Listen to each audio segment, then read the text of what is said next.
Muy buenas noches, ¿cómo están?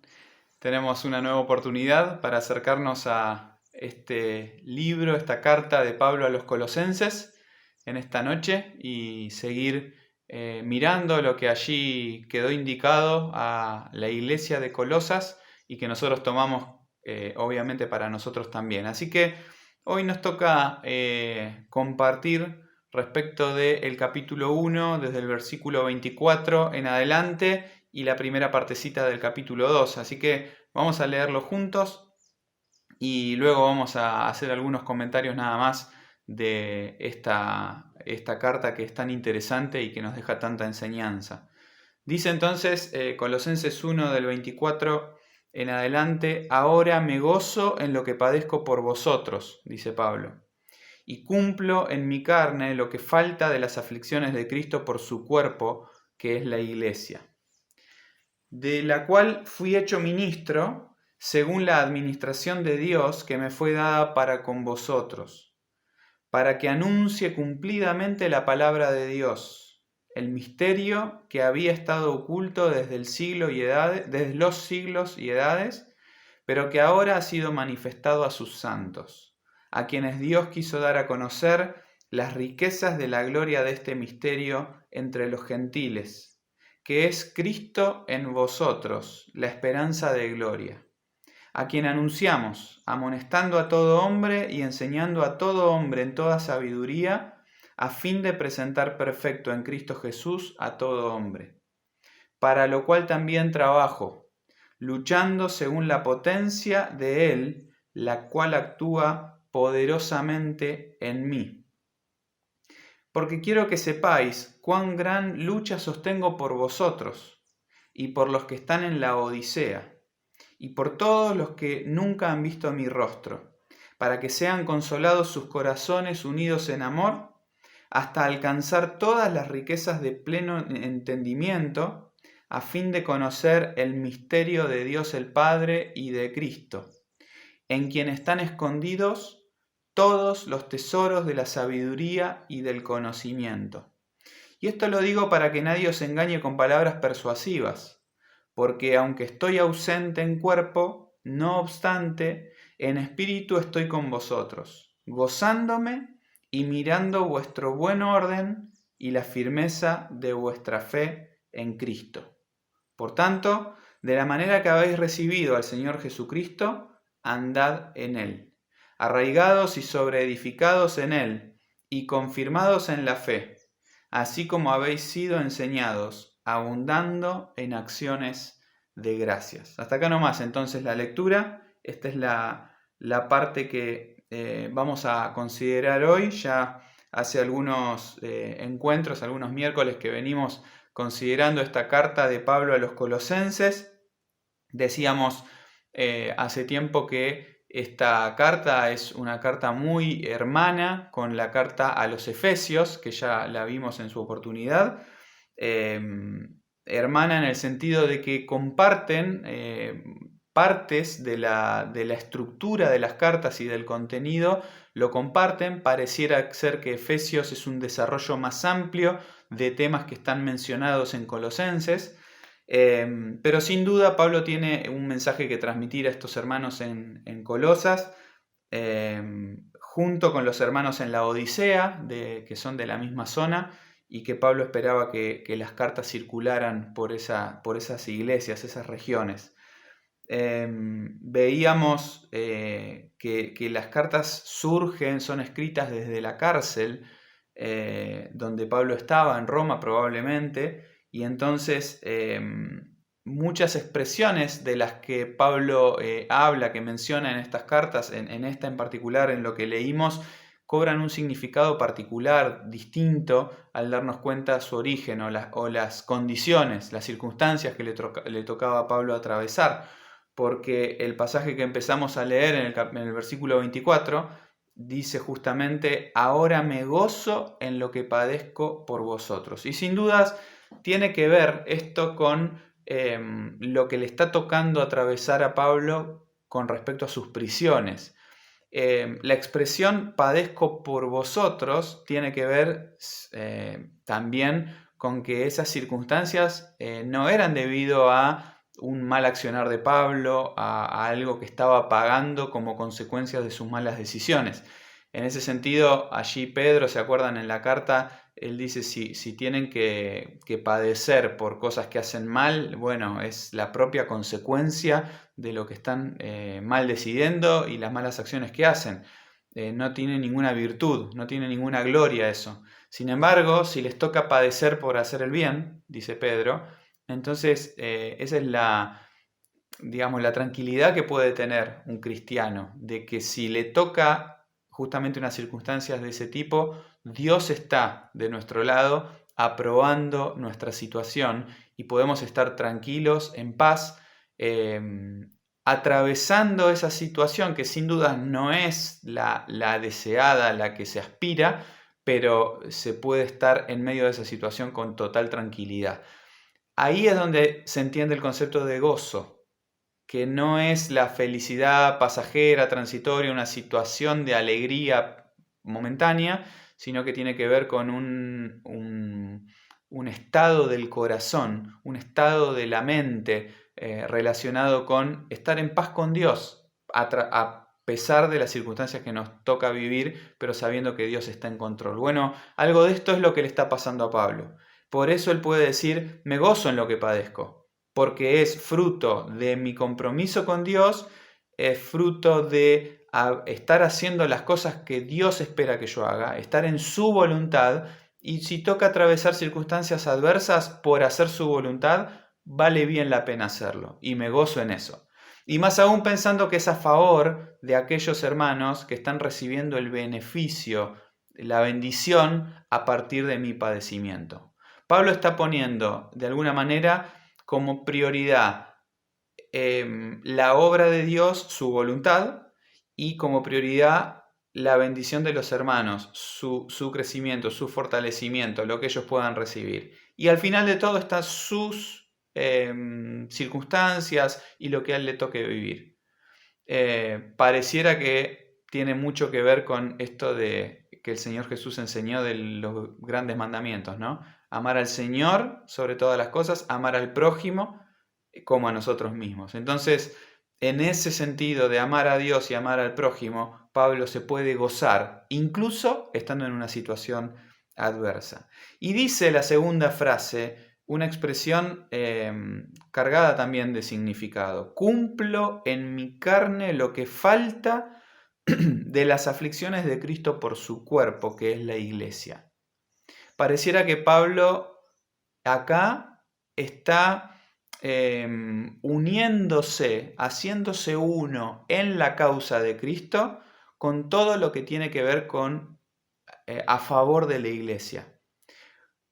Y la referencia es a las aflicciones de Cristo. Claro, la obra de la cruz, las aflicciones de Cristo en la cruz, fueron los padecimientos, los sufrimientos del Señor en favor de su iglesia, porque justamente somos los rescatados, somos los hijos de Dios, los que somos su pueblo adquirido, salvado, somos nosotros los beneficiarios de los resultados de sus padecimientos. Bueno, Pablo, en línea con eso, puede decir, bueno, mis padecimientos, que son por la misma causa de Cristo, redundan también en beneficio de la iglesia. Es por su cuerpo, por la iglesia. Así que cuando dice en el versículo 25, de la cual fui hecho ministro, tal vez la traducción acá que se utiliza de ministro nos hace pensar en un cargo, en una posición dentro de la estructura de la iglesia, con algún beneficio, con algún estatus. Sin embargo, Pablo está pensando en todo lo contrario. Él cuando dice ministro, está pensando en el siervo. Y sí, es lo mismo ministro que siervo, pero siervo suena distinto, ¿no? Al oído, por lo menos nuestro. Cuando pensamos que Pablo está diciendo, yo fui hecho siervo de la iglesia, está diciendo esto, me puse al servicio, me puse a padecer incluso a favor de la iglesia. Así como Cristo padeció por la iglesia, yo estoy en esa misma causa, poniendo mis intereses, mi vida, mis objetivos en favor de la iglesia. En particular acá se lo está diciendo a los colosenses, pero era por la obra de Dios en general. Y eso nos tiene que hacer pensar, ¿no? En dónde nosotros nos colocamos cuando pensamos en la iglesia. Si pretendemos posiciones o si pretendemos derechos y beneficios por ser parte de la iglesia o por nuestra antigüedad tal vez en la iglesia, o en realidad nos ponemos en esta posición que tenía Pablo en su mente bien clara. Soy un siervo de la iglesia que padezco a favor de la iglesia que es de Cristo. Y en medio de esto que tiene que ver con su realidad y con la realidad de la vida de la iglesia, Pablo hace mención de algo muchísimo más elevado, muchísimo más profundo, que de alguna forma le da sentido a eso. Es decir, no es solamente ser parte de la iglesia, trabajar en la iglesia, en los ministerios, en los servicios de la iglesia, como una actividad en sí misma. No, hay algo mucho más profundo. ¿Qué es lo más profundo? Bueno, Pablo dice, fui hecho ministro, siervo, según la administración de Dios que me fue dada para con vosotros, para que anuncie cumplidamente la palabra de Dios, el misterio que había estado oculto desde los siglos y edades, pero ahora ha sido manifestada a sus santos. Cuando Pablo acá habla de misterio, bueno, allá en la carta de los Efesios también lo habíamos visto, se está refiriendo a justamente esto, algo que Dios tenía velado, no era manifestado todavía, y que ahora ha corrido el velo, lo ha dado a conocer, lo ha revelado, lo ha manifestado, y entonces aquello que era desconocido ahora es conocido. ¿Cuál es ese hecho que antes estaba velado y que ahora ha sido conocido? Bueno, dice en el versículo 27, Cristo en vosotros, la esperanza de gloria. La realidad de la venida de Cristo, la realidad de la obra de la cruz, la resurrección de entre los muertos, la gran victoria, la obra de redención del Señor por nosotros, era algo que venía siendo anticipado, pero que estaba velado todavía, no estaba del todo manifestado, y hoy ha sido desplegado en toda su plenitud. Entendemos, podemos conocer de manera completa que Cristo hizo esa obra por nosotros para salvarnos. Y tiene su completamiento en que Cristo está en nosotros. Él ha venido a ser morada en aquellos que han decidido seguirlo, que han abierto su corazón, han pedido perdón por sus pecados, se han arrepentido, lo recibieron y entonces Él en nosotros se traduce, se termina dando como la esperanza de gloria. Por eso Pablo dice a continuación, a quien anunciamos, amonestando a todo hombre y enseñando a todo hombre, a fin de presentar perfecto en Cristo Jesús a todo hombre. En definitiva, él habla de la obra de la cruz, él habla del mensaje de la cruz, el mensaje de la resurrección, la obra de Dios a través de los tiempos. Cuando él habla acá de los siglos, las edades, las administraciones, está hablando de algo que tuvo un proceso y se terminó manifestando ahora, pero su mensaje central no son todos esos hechos, sino en particular la persona de aquel que es el protagonista de esos hechos, Cristo.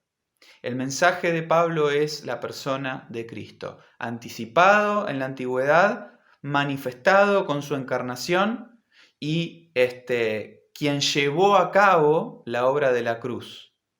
Entonces Él es aquel que es presentado a las personas para que se constituya como Salvador. Es Cristo el centro del mensaje del Evangelio. Y Pablo dice que al final, versículo 29, para lo cual también trabajo, luchando según la potencia de Él, la cual actúa poderosamente en mí. Es decir, para cumplir ese objetivo, para lograr transmitir este mensaje, que es aquello para lo cual fui constituido para la iglesia, que transmite el mensaje, para eso me esfuerzo, dice Pablo. Y el poder de Dios que me puso en ese lugar de ministro, de siervo, es el que actúa poderosamente en mí para poder llevar adelante esa tarea que tengo entre manos. Para Pablo está bien clara cuál es la secuencia. Él hizo la obra para salvarnos, el Señor. Al habernos salvado, tiene un propósito en nuestra vida. Pablo dice, Dios me puso para servir a la iglesia y para lograr ese cometido, Él me potencia, me da los recursos que necesito para poder servirlo y yo me esfuerzo, trabajo. Cuando Él dice trabajo es gasto energía, gasto de mí, gasto tiempo, gasto dinero, invierto mi vida para poder hacer aquello para lo cual fui constituido siervo. En definitiva, lo que Pablo le está transmitiendo a los colosenses es que esa obra que Dios quería hacer en ellos, la está haciendo también a través de Pablo, de la vida de Pablo y del servicio de Pablo. Y así obra Dios en su iglesia, a través de personas. Así obra Dios su misericordia, extiende su gracia, transmite el mensaje a través de siervos suyos, que están dispuestos a que, sea cual sea la circunstancia, desean que su vida sea puesta al servicio de los demás. ¿Por qué es esto posible en la vida de una persona? Porque entiende que es algo mucho más profundo. No estamos hablando de un mensaje un mensaje positivo, un mensaje de buena voluntad, un mensaje de empoderamiento de las personas o motivacional. No se trata de una doctrina vacía o una filosofía humana, no. Es la persona de Cristo la que se está transmitiendo. Y es esa misma persona de Cristo que ha sido constituido Salvador, el que está en nosotros y nos potencia. Y aquel que entienda el concepto y decida responder a su invitación, a su llamado, se va a poder constituir en uno más que está en los mismos intereses. El Señor Jesús, si ustedes se acuerdan, en aquella charla con la mujer samaritana dijo algo que tenía que ver con esto. Los discípulos les decían que coma al Señor, porque era la hora de la comida y el Señor no comía. Y Él les dice que su comida era hacer la voluntad del que lo envió. Estar metido en esos eran sus intereses. Los intereses del Señor eran los intereses del Padre que lo había enviado a hacer la obra. En otra oportunidad el Señor, ¿se acuerdan? Dijo esa expresión, en los negocios de mi Padre me es necesario estar. Si es central para Dios esta obra, lo es también para mí, quería decir el Señor, porque estaba en perfecta unidad, armonía con el Padre. Pablo de alguna manera se hace eco de esto también. Y él puede decir que sus intereses, su vida estaba para llevar adelante aquello para lo cual Dios lo había llamado y lo había puesto en medio de la iglesia. Esto no es una realidad solo para el Señor cuando tuvo su ministerio y solo para Pablo, que era un hombre de Dios llamado para el servicio. Cada hijo de Dios somos llamados a tener una actitud de esta manera, una actitud de involucrarnos en aquello para lo cual Dios nos ha colocado y por lo cual Dios nos tiene. Y en la primera parte del capítulo 2, Pablo explaya un poco más esto del trabajo arduo que él les dice a los colosenses que hacía. Les dice, quiero que sepan cuán gran lucha sostengo por vosotros y por los de la Odisea y por los que no han visto mi rostro. No está claro a qué se refiere con esta gran lucha en términos específicos, pero sin lugar a dudas tiene que ver con que Pablo, al involucrarse en la obra de Dios y al estar metido de lleno en la extensión del mensaje, estaba justamente en medio de una lucha. Para él no eran viajes de paseo y de placer los viajes que hacía, ni su estadía en la cárcel era estar descansando. No. Él estaba tan involucrado en la obra de Dios que para él justamente se traducía en una lucha a favor de la iglesia y de aquellos hermanos. Porque sin duda, como dice hacia el final su búsqueda, por más que estuviera ausente, dice el versículo 5, aunque estoy ausente en cuerpo, no obstante en espíritu estoy con vosotros, gozándome y mirando vuestro buen orden y la firmeza de vuestra fe en Cristo. O sea, no hacía falta que Él esté físicamente ahí para de todas maneras estar acompañándolos y estar y continuar esa relación que Él quería tener con ellos. Incluso les dice, algunos ni siquiera conocen mi rostro, o sea, ni siquiera los conocía en persona, y sin embargo, Él estaba de todas maneras involucrado. Tendría que llamar nuestra atención, ¿no? Esta forma o esta manera de involucrarse en la obra de Dios. Cuando decimos en la obra de Dios no se refiere a aquello que nosotros decidimos de manera específica involucrarnos y dejar afuera todo lo demás.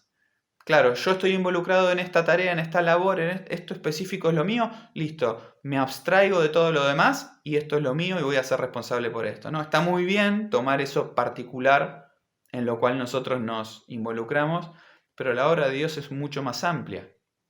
El alcance de la obra de Dios es mucho más amplio. Y haremos muy bien en tener esa percepción y en tener ese alcance en nuestro pensamiento, al no quedarnos limitados a lo que a nosotros nos parece, sino abrir nuestra mente, nuestra percepción a aquello que Dios nos quiere mostrar. Y decía Pablo acá en el versículo 2, a fin de conocer el misterio de Dios el Padre y de Cristo, en quien están escondidos todos los tesoros de la sabiduría y del conocimiento. Nuevamente, en medio de hablarles de la iglesia, sus padecimientos, su servicio, Pablo lleva nuevamente el pensamiento a cosas mucho más grandiosas, mucho más profundas, mostrando que la obra de Dios no tiene que ver con cosas triviales y netamente de actividades pasajeras en este mundo. No se trata de eso la obra de Dios. La obra de Dios tiene que ver con la persona de Cristo, en quien está cifrado todo lo que entendemos y lo que ni siquiera logramos entender. Esas expresiones de todos los tesoros de la sabiduría y del conocimiento van mucho más allá de nuestra comprensión. Pero todo eso está en la persona de Cristo, por eso vale la pena que seamos uno con Él en su causa. Y termina diciendo entonces Pablo, versículo 6, de la manera que habéis, por tanto, o sea, como conclusión de lo que acaba de decir, de la manera que recibieron al Señor, haciendo referencia sin duda a la primera noción del Evangelio y el primer momento de aceptar el mensaje del Evangelio, así como lo recibieron, anden en él, andad en él, arraigados y sobreedificados en él, y confirmados en la fe, así como habéis sido enseñados, abundando en acciones de gracia. Hay tanto que ver, hay tantas expresiones en este pasaje, pero me quedo en esta correlación o esta continuación que Pablo deja muy a las claras. Aquel que recibió a Cristo en su vida y decidió seguirle, bueno, ahora que ya lo recibió, no lo tiene que recibir reiteradas veces, no, ya lo tiene como Salvador. A partir de ahora debe andar en Él. Y esa expresión de andar en Él tiene mucho que ver con algo que está en movimiento. No es alguien estanco, no es alguien paralizado, no es alguien que ya está, que llegó a la meta. No, alguien que anda en Cristo es que está en un proceso, está en viaje, está de paso, se está moviendo, y de eso se trata la vida cristiana. De eso se debería tratar nuestra vida. En un año que está por comenzar en cuanto a actividades en la iglesia, deberíamos pensar en andar en él. En un año donde los desafíos son cada vez mayores para todos, estaba por decir para los jóvenes, pero para todos, en cuanto a las tentaciones, en cuanto a la vida de santidad, deberíamos proponernos andar en él. En un año que se nos presenta de nuevo en este país que nos toca vivir con dificultades, con necesidades y con cuántas personas que nos rodean con esas necesidades, tenemos que proyectarnos para andar en Él. No hemos logrado llegar al lugar donde Dios espera que lleguemos. En Filipenses lo vimos, capítulo 3, Pablo decía, no pretendo ya haberlo alcanzado, sino me proyecto, prosigo. Ese prosigo es andar. ¿Cómo vamos a andar? ¿Cómo va a ser nuestra vida? Bueno, otra vez la gran expresión que se repitió tantas veces en Filipenses y la vemos acá de nuevo, en Cristo, en Él. Si estamos en Él para salvación, debemos andar en Él para santificación, para servicio. Nuestra vida debería ser un continuo andar en Él. Claro, arraigados en Él, eso habla de una firmeza, una estabilidad. Sobreedificados en Él, eso habla de la construcción que es más visible. Una parte invisible del edificio, otra parte más visible. Pero en esa solidez que nos permite construir en Cristo, ojalá que busquemos andar en Él, teniendo presente, muy presente, esto que Pablo repetía. Mis sufrimientos son por la obra de Cristo a favor de la iglesia. Y en eso, sea cual sea mi circunstancia, me gozo y espero que ustedes se gocen también, le decía a los colosenses. Bueno, nosotros deberíamos procurar eso, involucrarnos de tal manera en el servicio para la obra de Dios como Cristo puso su vida y sirvió, en definitiva a la iglesia, a nosotros para nuestra salvación. El Señor nos bendiga en esto que pudimos compartir hoy y sigamos estudiando esta carta a los Colosenses.